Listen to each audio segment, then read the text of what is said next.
You're listening to Interchain FM, the Cosmos radio station. If you're seeking alpha in the cosmos, look no further.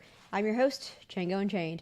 I'm here together with Neel from Eclipse, and Eclipse is building sovereign rollups on Celestia that's going to improve the future of dApp development. Neel, can you tell me what Eclipse is about, what problem it's solving, and how you're solving it? Yeah, so thanks, Django, for having me. The idea behind Eclipse is that it's a mix between what the Cosmos ecosystem provides and what Ethereum is doing in the form of shared security. And what I mean by that is, if you want your own chain in the Cosmos ecosystem, that means you have to bootstrap a validator set. You have to provide for security for this chain. So in some way, you have to provide economic value in the form of stake. And Cosmos has one solution to shared security, which is interchain security, being pioneered by the Cosmos Hub. But another way that you can provide shared security is through the use of rollups. So we're very much inspired by the Celestia ecosystem. We use Celestia as a base layer. And by doing that, we can let people spin up their own rollup, just like you'd spin up your own Cosmos Layer 1 blockchain, but instead you benefit from the shared security of Celestia as a base layer. And if you need a primer on Celestia just to understand the nomenclature that we're using today, please go ahead and watch the interview I did with Ishmael and Mustafa more than a year ago now about Celestia, just to understand how the whole ecosystem works and what Neel's building. So Neel, as I understand it, you have a solution that allows people to compose rollups and choose different consensus layers or data availability layers. I'm using consensus and data availability almost interchangeably, but as I understand it, Eclipse further decouples those. Yeah, right? I think thinking of them as the same thing is the right way to think about it. So one way to construct a rollup, so I guess at a high level, the way that you can think about it is something needs to define the ordering of transactions for a blockchain. And one way to construct that is on Ethereum, there's a contract or a set of contracts that lives there for like optimism or arbitrum. And that set of smart contracts determines what's the correct ordering of events. And if you're ever not sure what the correct order is, you can always go to that settlement layer or go to that set of smart contracts and it will tell you. In the case of Celestia, the correct way to define the ordering of transactions is just by looking at the block that's stored there. And you could theoretically construct an Ethereum rollup in the same way. It's just very expensive to do so, because Ethereum isn't yet built to support things like data availability sampling or other types of data availability proofs. And data availability ensures that no one can attack your network by withholding that data, which is the essential property required for anyone to be able to recreate and independently verify the state of your network. As I understand it, the way a rollup currently works is there is one operator that sequences transactions on the rollup, and then it uses Ethereum's base layer or the smart contract on that base layer to ask for the canonical order of transactions. And then in between, there's like a trusted bridge. Is that how it currently works? So that's how like a normal Ethereum rollup works, and that's kind of what Celestia. I don't want to say they push back on it because they support rollups like that too. But Celestia also has a concept of a sovereign rollup, where if you run a full node and independently verify transactions for that blockchain, you actually don't need to rely on something like Ethereum or some smart set of smart contracts somewhere. Instead, you can provide for the security of that network simply by running a full node and passing these proofs to folks that maybe can't run a full node themselves. So that's like the high-level difference between a Celestia rollup versus something building on Ethereum. And the big unlock there is now you get to act as your own independent chain. You don't care about what Ethereum thinks, and therefore you don't have to pay Ethereum gas costs every time you want to settle a transaction. And you can move to other layer 1 blockchains if it comes to that. Sounds like a middle ground or a hybrid model of ETH2 with a monolithic runtime with layer 2s and layer 3s on top of it, and the Cosmos horizontal scaling app chain model.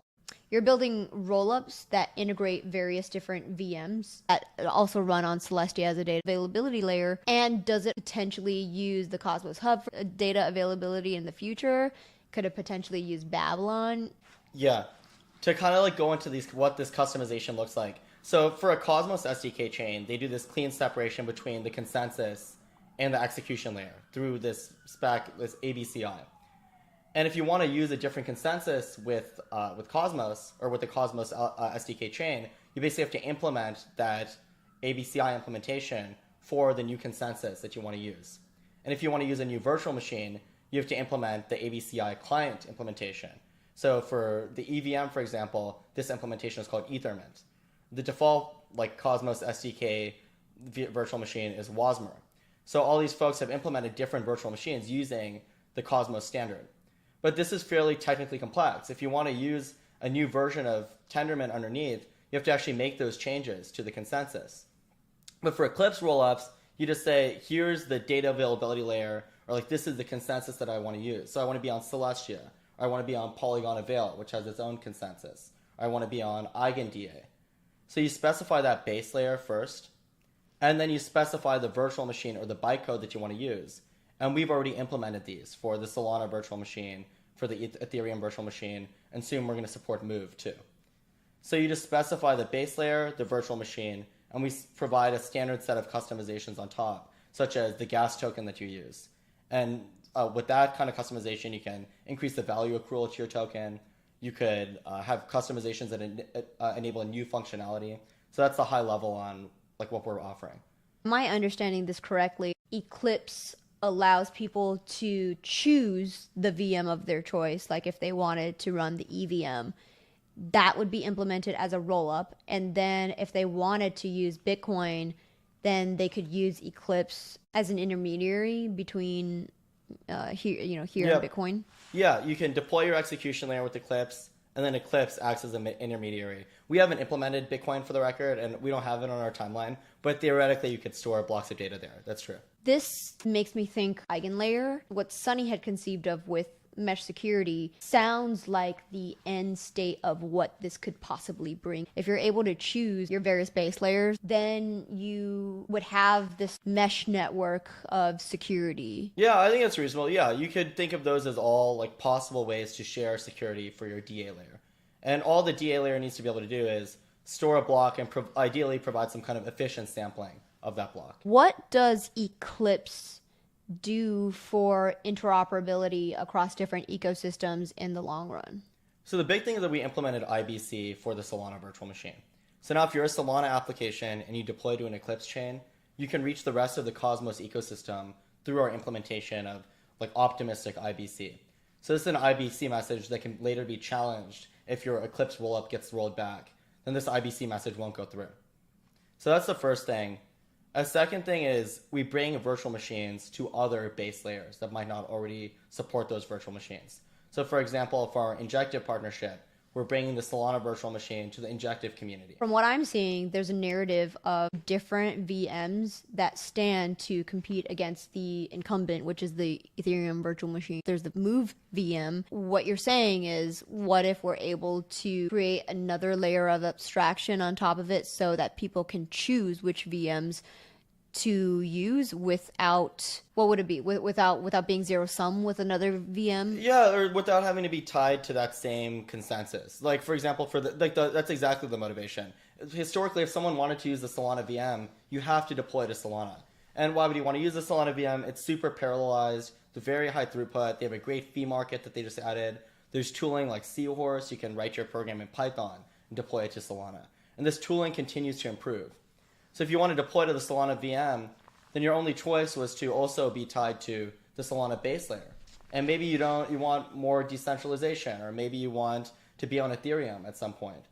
So something like Eclipse can allow you to make that transition where you still get the execution layer that you want, but you can deploy to some other layer 1 blockchain. And what motivated you to build this, given the pain points that you've observed in the current paradigm? Yeah, so my background was I was a quant researcher over at Citadel in the commodities group doing power, gas. So not really in crypto, although there are some constructions in commodities the power market does these batch auctions similar to what we see in crypto. Injective, for example, implements frequent batch auctions to mitigate the impact of MEV and things like that. But anyway, so I left. I was briefly building an EVM on Terra. That was my first foray into the Cosmos ecosystem. Obviously, Terra depegged, scrapped the idea, and then I was in Chicago at the time, so I was chatting with different Solana developers Like that includes Solana core folks, people who are building on Solana.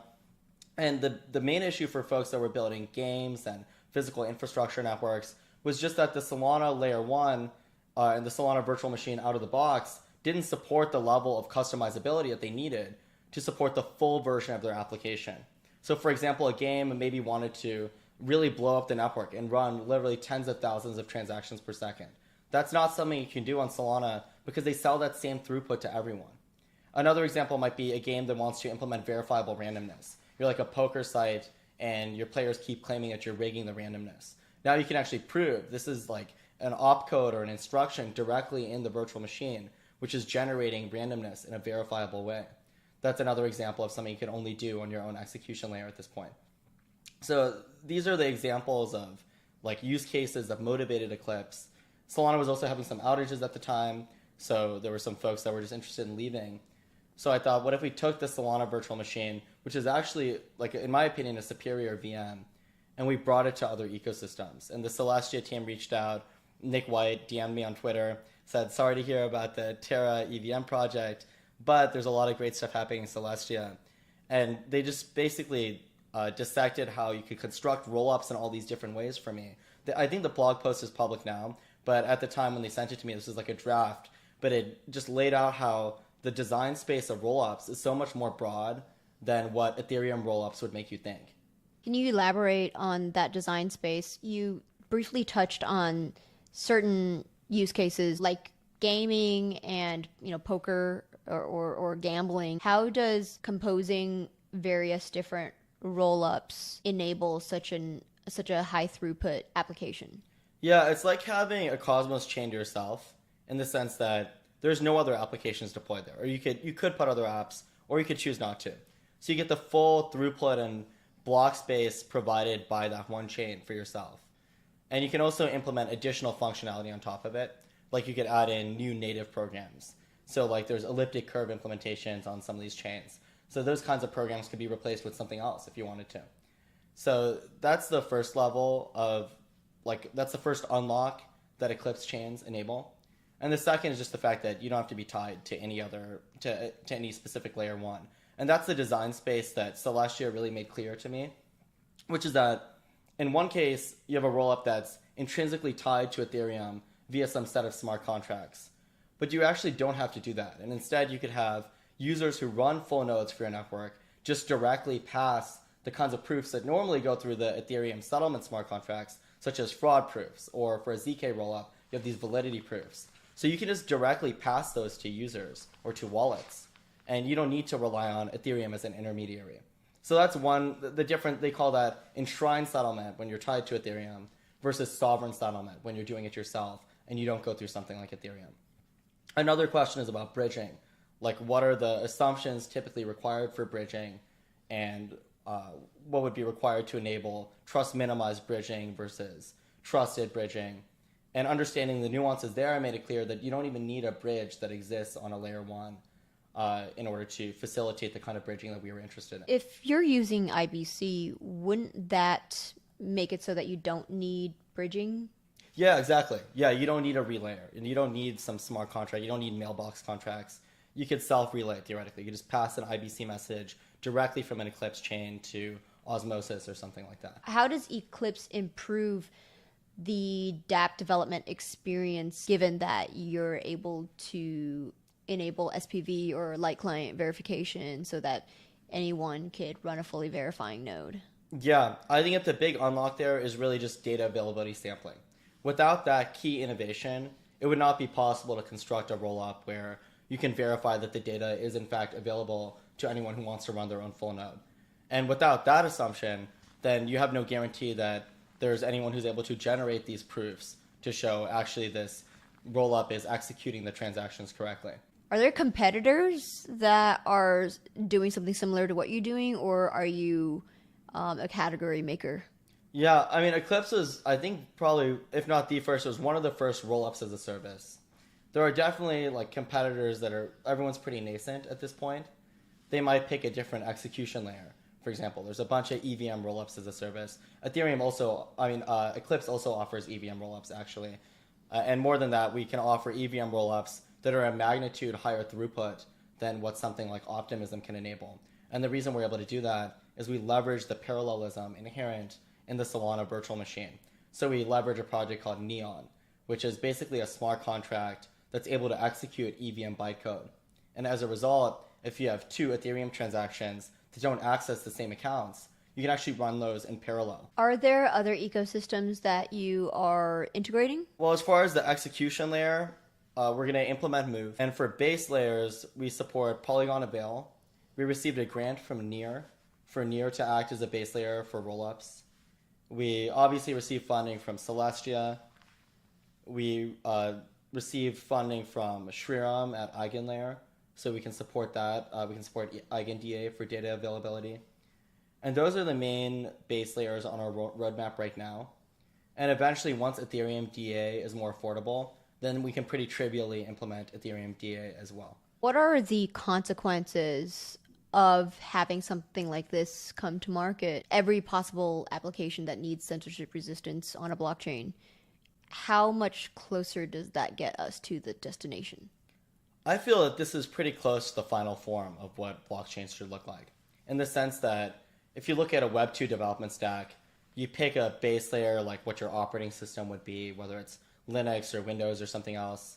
You pick a web server, which is or is not necessarily related to that base layer. You pick some database. You basically get to pick every part of your stack. And that's what we're trying to provide for Web3 applications with Eclipse. So it's not as simple as like a one-click deployment, because there's no need for that. That already kind of, there's enough block space on Optimism or Arbitrum if you want to share the same block space as everyone else, and if you don't need any customizations. But the winning strategy is to add those customizations and let people pick and choose the pieces. The space is so early right now where people are still arguing what's going to win out, which model is going to win out, whether it's the app chain thesis or the fat protocol thesis. Mm-hmm. But Eclipse is positioning itself 2-3 years ahead of the curve and saying, well, no, it's not going to be either or. It's actually going to be composable parts. And we're going to effectively abstract the base layer away for the end user. Right, yeah. And I think that Celestia saw this like years in advance. Eclipse is like a manifestation of Celestia's vision in that sense. Celestia got the benefit of being able to design a new model from scratch. Yeah, I think that Eric Wall is the one who said this, but it's like Celestia is the first blockchain that's even simpler than Bitcoin, in the sense that all it's doing is storing the transactions. It's not even executing anything. And it can't really get any simpler than that. If you remove providing data availability for transactions, then, and that's like the only property that, just providing an ordering on transactions. That's all you really need to do. It's not going to be one or the other, but rather we're going to see many different applications either run as their own blockchains or use something like rollups for the end user. But it's not everything is going to be on their own app chain. Not everything is going to be on Ethereum. Agreed. Yeah, that's such a good point, and it's such a good insight that I don't want to say not many, but not every application needs to be on its own chain. Mm-hmm. And not every, like for example, if you're a small cap NFT project, you definitely should not be on your own chain. It makes almost no sense. You should be where the liquidity lives, because that's where people have money and they're buying NFTs. Maybe an NFT zone where like lots of NFTs are deployed, but you certainly should not be on your own chain. And you certainly shouldn't share compute space so that your users are competing for compute and spending a whole bunch of gas in a generalized layer one. So then, is there something in between, right? I think Solana's fee market is actually kind of in between, in the sense that if there's a lot of contention for some specific part of state, where if there's an NFT drop and everyone's just spamming this one smart contract, then you really like bear the brunt of the fee. Whereas if there's some other DeFi protocol that's running at the same time, then you don't experience that contention, and therefore you don't pay that massive gas cost. So again, Eclipse's model sits somewhere in the middle. You are balancing the lightweight needs of a DApp, as in not running an NFT chain for your little NFT project, while balancing the user's need of not competing for compute space and paying overpriced gas. Yeah, agreed. Yeah, I mean, you could treat an Eclipse chain just like a regular monolithic Solana L1 and deploy a ton of stuff to it. But in my opinion, the place where Eclipse really shines is stuff that's really just suitable for app chains in general, but the application developer doesn't want to spend the time, money, or resources on providing for the security or reliability of a full layer 1 blockchain. Like Helium, for example, it's a token incentivized physical infrastructure network. They had their own layer 1 blockchain, which actually predates Solana. And they had all this sophisticated logic built into the execution layer. Just for context, Helium, it's like a decentralized wireless network. And when they moved to Solana, they did it because it was just so complicated for them to manage their own layer 1. There were outages. They're not really infrastructure experts in the sense that they'd rather focus on the app layer. So they moved to Solana and they had to make it more centralized. They stripped away a lot of parts. So they lost the benefits of being on their own app chain. Whereas Eclipse can provide them something in between. And we actually do this with some physical infrastructure networks, such as React, for example. It's a decentralized battery market. It's another tip-in project. And I find it really interesting, just given my background in commodities at Citadel. But that's a great use case for something like Eclipse. Are there any technical challenges that you're running into? I think some of the hardest parts of what we're doing is, in order to do an optimistic fraud proof, such as what Optimism does or Arbitrum, is you need the state of your execution layer to be Merkleized. Like it needs to be in a Merkle tree, meaning that you need to be able to say, here's a part of the state, and I can provide you proof that this input is actually present given a particular state root. Whereas that's not something that Solana provides out of the box. And it's actually a little bit non-trivial to implement, given that Solana has parallelism. So if you want to update the Merkle tree concurrently, then you could easily run into some kind of race condition. So that's one hard thing. Another is that we're also working on the zero knowledge route. So we use risk zero. We've implemented a ZK Solana VM proof of concept where you can run simple programs and get a succinct piece of evidence that those programs were actually executed correctly. Are there any housekeeping items that you would like to announce, milestones that you're about to reach that people should be aware of? Any call to actions? So we have a handful of general purpose Eclipse testnets that are coming out. We have an NFT drop, which might already be done by the time we post this. But you can go ahead and try out these general purpose testnets. They use different base layers. They're supporting several different customizations. So that's probably the next step for the audience. Follow us on Twitter. It's Eclipse FND. And check our website. There's developer resources. If you want to dissect how Eclipse works at like greater technical detail or understand what kinds of customizations we can support, then the developer docs are the best place to parse that out. Perfect. And you could find the links in the description of this video. And we'll see you next time.